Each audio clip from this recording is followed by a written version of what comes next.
کہ رسول اللہ صلی اللہ علیہ وسلم نے کہا ایک نماز کے بعد دوسری نماز کا انتظار کرنا فذالکم الرباط،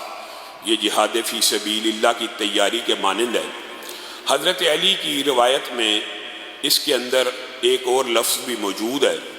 کہ یہ تین کام کرنے والا ایسا کام کرتا ہے جو اس کے گناہوں کو پاک اور صاف کر دیتا ہے، اس کے گناہوں کو مٹا دیتا ہے، اس کے گناہوں کو اس کے جسم سے دور کر دیتا ہے۔ تو یہ ان تین کاموں کے بارے میں تین مختلف روایات ہیں۔ آگے بڑھیں تو رسول اللہ صلی اللہ علیہ وسلم نے فرمایا کہ جو بندہ مسجد آتا ہے،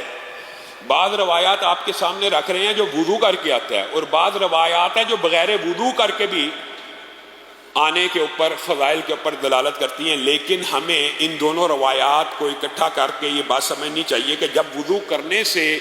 اس قدر زیادہ اجر و ثواب اور فضیلت ہے تو ہمیں یہ پختہ ارادہ کرنا چاہیے کہ جب بھی مسجد میں آئیں گھر سے وضو کر کے آئیں۔ یہ یقینی بات ہے، بدیہی بات ہے کہ وہ زیادہ افضل کام ہے۔ ہاں مجبوری اور سفر سے آ رہے ہیں، مسجد میں وضو خانے اسی لیے بنائے جاتے ہیں کہ آپ یہاں پہ آ کے وضو کر لیں، لیکن جو گھر سے وضو کر کے آتا ہے وہ گویا تمام کے تمام فضائل میں خود بخود شامل ہو جاتا ہے۔ رسول اللہ صلی اللہ علیہ وسلم نے فرمایا جو بندہ مسجد کی طرف قدم کے اوپر یعنی پاؤں کے اوپر چل کے آ رہا ہے، اس کا ایک قدم خطوۃ، ایک قدم تمحو سیئۃ، ایک قدم ایک برائی مٹا دیتا ہے۔ اور انسان ایک دن میں کتنی برائیاں کرتا ہے یہ تو اللہ تعالیٰ جانتا ہے، یا انسان بل الانسان علی نفسہ بصیرہ، بے شمار برائیاں، ہر وقت چھوٹی چھوٹے گناہ، ہر وقت نافرمانی،